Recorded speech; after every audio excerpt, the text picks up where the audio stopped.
औज़ुबिल्लाहि मिनश्शैतानिर्रजीम बिस्मिल्लाहिर्रहमानिर्रहीम। इक़रा बिस्मि रब्बिकल्लज़ी खलक़ खलक़ल इंसाना मिन अलक़ इक़रा व रब्बुकल अकरम अल्लज़ी अल्लमा बिल कलम अल्लमल इंसाना मा लम यअलम। सदक़ल्लाहुल अलियुल अज़ीम। अज़ीज़ तलबा, मुअज़्ज़ज़ नाज़रीन, तमाम अहबाब और बेटों की कामयाबियों और तमाम बेटियों के बेहतर नसीब की दुआओं के साथ मोहम्मद सरवर खोसा आपको जहान उर्दू में खुश आमदीद और अस्सलामु अलैकुम कहते हैं। कबूल फरमाइए। और इसके बाद आज हम अपने मौजू की तरफ बढ़ते हैं। मैंने सोचा कि आज आपको डिस्कशन मेथड गुफ्तगू के ज़रिए रोज़मर्रा और मुहावरा समझाने और पढ़ाने की कोशिश करता हूँ। अजीज तलबा व तालबात, असल मकसद आज आपको मुहावरा और उसका जुमलों में इस्तेमाल बताना है, लेकिन उससे पहले रोजमर्रा की वजाहत जरूरी है। तो ये बात जहन में रखें कि रोजमर्रा अहले जुबान की आम बातचीत जो हम डेली रोजमर्रा बोलते हैं, उस आम बातचीत को रोजमर्रा कहते हैं। और ये बात भी ज़हन में रहे कि रोजमर्रा हमेशा हकीकी मानों में इस्तेमाल होता है। रोजमर्रा हकीकी मानों में, यानी कभी भी रोजमर्रा मजाजी मानों में इस्तेमाल नहीं हो सकता।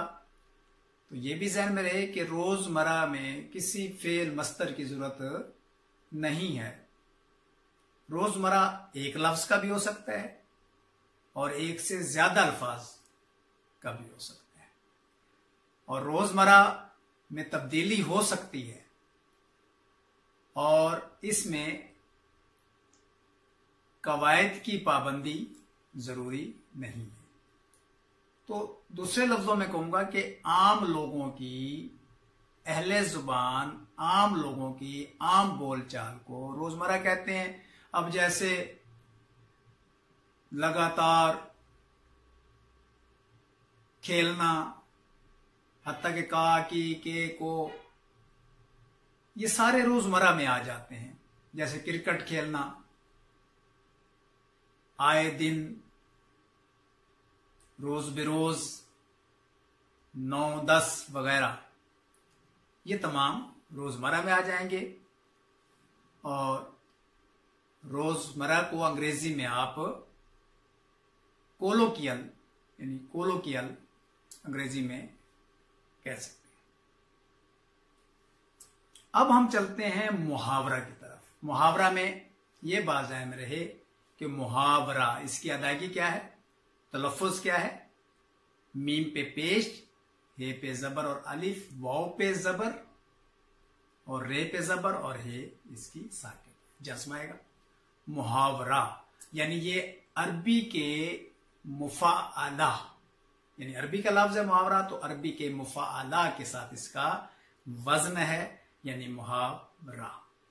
अब आप देखें कि जिस तरह रोजमर्रा आम अहले जुबान की आम बोलचाल है, इसी तरह मुहावरा अहले जुबान की खास बोलचाल है। बस आपने ये समझने की कोशिश करनी है कि रोजमर्रा जबान में गलतियां भी हो सकती हैं, कवायद की पाबंदी भी जरूरी नहीं है, लेकिन मुहावरा ऐसी चीज है जिसको समझने के लिए खास लोगों का होना, अहले जुबान का होना जरूरी है। अंग्रेजी में इसे ईडियम्स कहते हैं, ईडियम्स। और ये भी जान रहे कि बाज लोग ज़रबुल अमसाल, प्रोवर्ब्स जो हैं, उनको बतौर मुहावरा भी बाज दफा अदा कर देते हैं। तो मुहावरा की पहचान आपको बताता हूं। तो इसको यानी एक्सप्रेशन या ईडियम्स अंग्रेजी में और उर्दू में मुहावरा।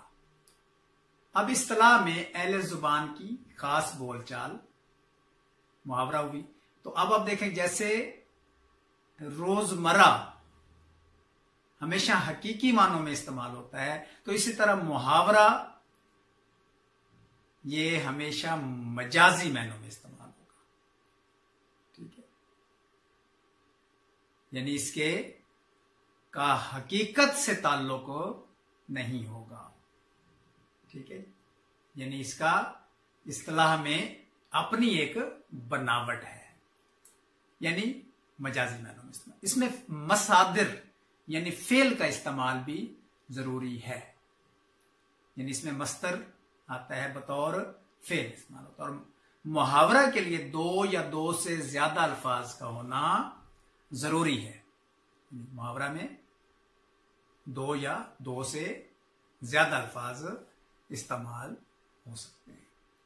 और अब चलते हैं कि इसमें यह भी बात ध्यान में रखिए कि इसमें कवायद की पाबंदी जरूरी है, यानी अहले जुबान की खास बोलचाल, फेल और मस्तर का होना जरूरी है। और दूसरा क्या है कि ये दो या दो से ज्यादा अल्फाज में इस्तेमाल होता है। और इसमें कवायद की यानी उर्दू कायदा कानून की पाबंदी जरूरी है। अब हम आज आपको जो है 8 से 10 मुहावरात पर बात करेंगे। और इंशाल्लाह ये सिलसिला वक्तन फ़क्तन हम आपको मुख्तलिफ नेक्स्ट टाइम मजीद अगले लेक्चर में इंशाल्लाह आपको ज़रबुल अमसाल पर। तो आप ये ज़हन में रखें, बाद दफ़ा लोग कहते हैं जी कि बूढ़ी घोड़ी लाल लगाम, आसमान से गिरा खजूर में अटका, तो इनको बतौर मुहावरा, तो ये ज़रबुल अमसाल है, प्रोवर्ब्स है।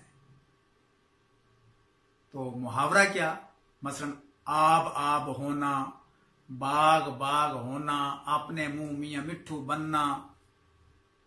अब देखें इसमें वो आखिर पर नून अलिफना का जो आपको एक लेक्चर में मैंने बतौर मस्तर और इमदादी अफाल में गालबन उसमें पढ़ाया और समझाया। तो ये जरूरी है इसमें। अब हम चंद मुहावरात और उस पर गुफ्तगू करेंगे जी। मिसाल के तौर पर बाग बाग होना। अब इसका यानी कि खास मायने जो होगा वो क्या है, यानी खुश होना। लेकिन अगर आप इसको रोजमर्रा में लें तो बाग बाग होना यानी मैं जो है देखें जी वहां फूल खिले हुए हैं और वहां बाग बाग हो गया है, यानी बाग ही हो गया है। यानी अब यह हकीकत में यानी कि बाग कहीं फूलों का हुआ होना बाग। लेकिन जब इसको आप मुहावरा में लेंगे तो ये कहलाएगा बाग बाग होना यानी खुश होना। जिस तरह मां बच्चे को देखकर बाग बाग हो गई।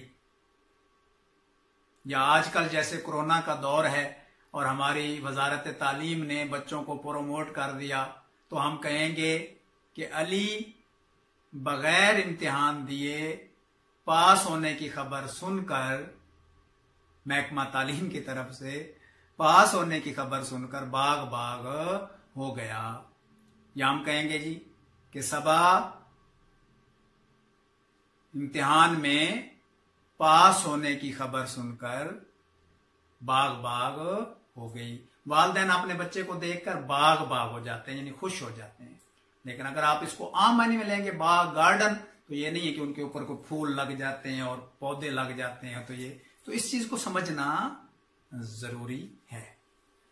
अब हम अगले मुहावरे की तरफ चलते हैं कि कोशिश करेंगे कि हम खास खास मुहावरात आपको बताएं। तो इसमें है जी कि 8 आंसू बहाना। अब ये है जारो जार रोना, जार जार रोना, लगातार रोना, बहुत रोना। 8 आंसू बहाना। जैसे अपने वालिद की वफात पर अकरम ने अपने अब्बू यानी अपने वालिद की वफात पर 8 आंसू बहाए। तो ये मुहावरा, यानी इसको समझना जरूरी है, इसके मानी मालूम होना, समझना जरूरी है, फिर जाके आप जुमला बना सकते हैं। वरना क्या है, 8 आपको 8 आंसू को गिन तो नहीं रहा कि 8 आंसू बस बहाने हैं, और 8 आंसू बहाना यानी लगातार रोना, बहुत ज्यादा रोना। ये अब हम चंद और मुहावरात की तरफ बढ़ेंगे। अब जैसे आसमान से बातें करना। अब देखें ना, आम रूटीन में कोई खड़ा हुआ इंसान हो, रोजमर्रा अंदाज में हम देखें तो वो ऐसे आसमान की तरफ खड़े होकर बातें कर रहा हो, आसमान से बातें कर रहा हो, तो लोग उसे पागल ही कहेंगे ना। तो इसको यानी खास जबान है इसकी मुहावरे की, क्योंकि खास जबान है तो आसमान से बातें करना यानी बहुत बुलंद होना। आसमान से बातें करना, किसी चीज का बुलंद होना, इमारत का, किसी पहाड़ का, किसी इंसान का, मतलब कद बहुत बड़ा है तो हम कहेंगे जी उसका कद इतना बड़ा है कि आसमान से बातें करता है। ठीक है ना। तो यहां पर आप रोजमर्रा में जुमले बना सकते हैं कि को हमालिया आसमान से बातें करता है, या को हमालिया की चोटी आसमान से बातें करती है, या कराक्रम की चोटी जो केटू है वो आसमान से बातें करती है। या किसी आदमी ने देखा मीनारे पाकिस्तान लाहौर में जाकर, तो उसने कहा कि मीनारे पाकिस्तान जो है वो आसमान से बातें कर रहा है। तो ये यानी कि बहुत बुलंद होना। ठीक, मतलब कोई पतंग उड़ा रहा है तो ये कह सकता है कि मेरी पतंग आसमान से बातें कर रही है। तो ये आपने इन चीजों का ख्याल रखना है। इन मुहावरात को आप नोट कर सकते हैं, लिखते जाएं साथ साथ, तो इंशाल्लाह ये आपके काम आएंगे। अब आपके सामने है कि एक आंख देखना, एक आंख देखना या एक आंख से देखना। ठीक है। अब इसके मायने होते हैं कि हर एक को, सबको बराबर समझना, यानी इस्लाम हर एक को एक आंख से देखता है। हुकूमत को चाहिए, अदालतों को चाहिए कि वह छोटे बड़े अमीर गरीब हर एक को एक आंख से देखे, यानी बराबर समझे। अच्छा, यहां मुझे एक बड़ी दिलचस्प बात याद आ गई। First year second year matric में हमें याद है अच्छी तरह कि हमारे एक मोहल्ले में, साथ वाले मोहल्ले में, बाद में वो सियासी भी थे और फिर कुछ यूनियन काउंसिल वगैरह में भी माशाल्लाह ओहदेदार वगैरह भी रहे, तो हम उनको अंकल कहते थे। अल्लाह ताला उनको गरीब रहमत करे, वफात पा गए हैं। तो वो एक आंख से काने थे, यानी, और मैंने खुद देखा और सुना उनके मुख्तलिफ जलसों में कि बाज़ दफा वो कह जाते थे, और थोड़ा सा माशाल्लाह बड़े जिंदा दिल भी थे, तो वो अक्सर कह देते थे। अब एक आंख से तो वैसे वो थोड़े काने थे, तो वो कहते कि मसलन लोगों के जब हकूक की बात करते थे, सियासी तकरीर करते थे, तो वो कहते थे कि मैं आप सबको एक आंख से देखता हूं। तो हम उसको बड़ा एंजॉय करते थे। अब ज़ाहिर उनकी थी एक आंख, तो बहरहाल यहाँ पे हमें देखना है कि एक आंख से देखना, हर एक को बराबर समझना। जिस तरह इस्लाम में मुसावात और बराबरी की बुनियाद पर, यानी अगर कोई इस्लाम में बुलंद मर्तबा है, बड़ा है, तो वो तकवे की बुनियाद पर है। दूसरी सूरत में इस्लाम सबको एक आंख से देखता है, यानी कि सबको बराबर समझता है। ठीक है। तो इंसाफ का तकाजा ये है कि अदालतें, हुकूमत या हम सब जो हैं दूसरों को एक आंख से देखें, यानी उनको बराबर समझे। बहरहाल इंसानियत का तकाजा भी यही है।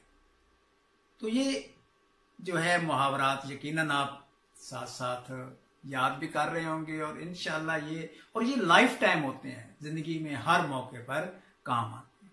अब आंखें निकालना, ठीक है, आंखें निकालना, गुस्से हो जाना, गुस्से से देखना। अब दूसरी सूरत में क्या है, आप रोजमर्रा में लेंगे तो क्या होगा कि उसने छुरी से चाकू से फलां की आंखें निकाल ली, दैट्स ओके, यानी आंखें निकाल ली, जख्मी कर दिया। अब ये दूसरी सूरत। लेकिन जब आप इसको बतौर मुहावरा लेंगे तो क्या है, आंखें निकालना यानी गुस्से से देखना। तो हम किसी को कह सकते हैं, ओ भाई बिला वजह आंखें ना निकालो, बिला वजह आंखें मत निकालो, भाई तुम मुझे आंखें निकाल निकाल कर क्यों देख रहे हो, यानी गुस्से से क्यों देख रहे हो। ठीक है जी।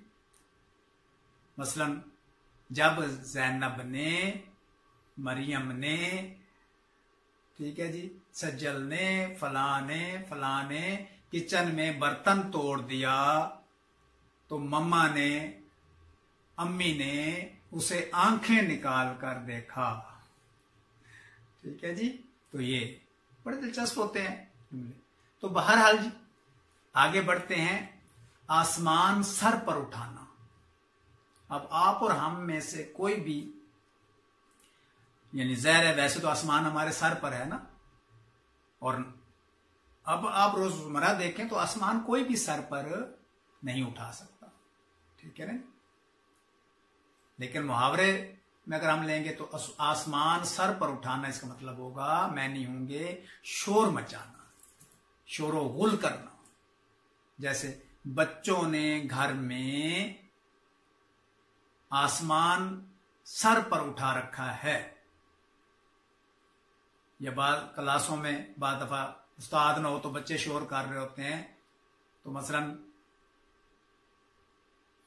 क्लास ने उस्ताद की अदम मौजूदगी में आसमान सर पर उठा रखा था, ठीक है जी, यानी बहुत ज्यादा शोर मचा रखा था। अब इसी तरह एड़ियां रगड़ना, ठीक है, सख्त तकलीफ में होना, एड़ियां रगड़ना सख्त तकलीफ में होना। तो यानी वैसे क्या है कि आप एड़ियां रगड़ रहे होते हैं, जब धो रहे होते हैं, रगड़ रगड़ के धो रहे होते हैं, अब ये एक रोजमर्रा में है। लेकिन मुहावरा में क्या होगा, एड़ियां रगड़ना सख्त तकलीफ में होना, ठीक है। अब आप देखिए जितने मुहावरे में बोल रहा हूं सब के आखिर में दूसरे लफ्ज में नून अलिफ ना आ रहा है, यानी कि बतौर मस्तर इस्तेमाल, एड़ियां रगड़ना बतौर मस्तर। और ये जब जुमले की हालत में चला जाता है, जुमले हम बनाते हैं, तो उस सूरत में फाइली हालत, फेल की हालत इसकी होती है, ठीक है जी। रगड़ना, रगड़ो, रगड़ता है, ठीक है जी। मतलब मरीज एड़ियां रगड़ रगड़ कर फौत हो गया, मर गया, ठीक है ना, ठीक है। फलां बाबा जी एड़ियां रगड़ रगड़ कर दुनिया से चले गए, ठीक है। अल्लाह ताला रिस्क देने वाला है, लेकिन हम कह सकते हैं कि मसलन फलां भूख की वजह से एड़ियां रगड़ रहा है, ठीक है, यानी सख्त तकलीफ से, ठीक है। ये वैसे इंसान भूखा रह जाए तो। बहरहाल जी आगे बढ़ते हैं। अब है यहां पर एक बीड़ा उठाना। बीड़ा उठाना, वो बेड़ा और चीज, बेड़ा किश्ती कहते हैं, लेकिन यहां पर जो जिम्मा उठाना है तो इसको हम कहेंगे बीड़ा उठाना। और ये अक्सर बात दफा यानी कि ये बेड़ा उठाना नहीं है, यानी बीड़ा उठाना, जिम्मेदारी उठाना, ठीक है। जैसे हम कहेंगे कि मुकद्दस के अब्बू ने सारे घर का बीड़ा उठा रखा है, ठीक है जी, समझ आ रही। अली के बाबा ने तमाम घर का बीड़ा उठा रखा है। हुकूमत ने तमाम अवाम का बीड़ा उठा रखा है, जिन्हें जिम्मेदारी उठा रखी, ठीक है। तो बहरहाल हुकूमत, अल्लाह ताला करे कि ऐसी अच्छी हुकूमतें हों जो तमाम अपने आवाम का, लोगों का बीड़ा उठाएं। बहरहाल जी, अब आपने क्या बीड़ा उठाना है, यानी आपने अपनी पढ़ाई का बीड़ा उठाना है। ठीक है जी। अब हमारे पास एक मुहावरे पर और बात करते हैं और फिर आपसे इजाजत तलब करूंगा कि 3 हर्फ भेजना। अब क्या हम किसी की तरफ 3 हर्फ भेजें तो ये कोई अजीब सी बात है ना रोजमर्रा अंदाज में, लेकिन 3 हर्फ भेजना जब हम इसको बतौर मुहावरा लेंगे तो ये होगा लानत भेजना। मैं तुम पर, तेरी जात पर, तुझ पर 3 हर्फ भेजता हूं। ठीक है, यानी कि लानत, यानी झूठे लोगों पर मैं झूठे लोगों पर 3 हर्फ भेजता हूं। ठीक है, यानी कि लानत करता हूं। ठीक है, तो बहरहाल जी ये तमाम मुहावरात यकीनन आप इनको सुन सकते हैं, बार बार सुन सकते हैं, दोहरा सकते हैं। तो क्योंकि वक्त जो है उसका मद्देनजर रखना होता है, तो इंशाल्लाह मजीद अगले हम जो है अपने लेक्चर में, अपने सबक में, अपने मौजू में इंशाल्लाह ये सिलसिला जारी रहेगा और हम मजीद मुहावरात इंशाल्लाह, क्योंकि 20 मुहावरात हैं, कई मुहावरात हैं, तो ये हम वक्तन फ़क्तन इंशाल्लाह आपको बताते रहेंगे। आप सब की कामयाबियों के लिए, सेहत और सलामती के लिए और आपके बेहतरीन नसीबों की दुआएं करते हुए आपसे इजाज़त तलब करूंगा। अल्लाह ताला आप और हम सब का हामी और नासिर हो, हमारे लिए आसानियां पैदा करे, हमारे रिज्क में वुसअत अता फरमाए और हर दुख दर्द बीमारी से आपको और हम सबको अपनी अमान में रखे। वस्सलामु अलैकुम व रहमतुल्लाहि व बरकातहू।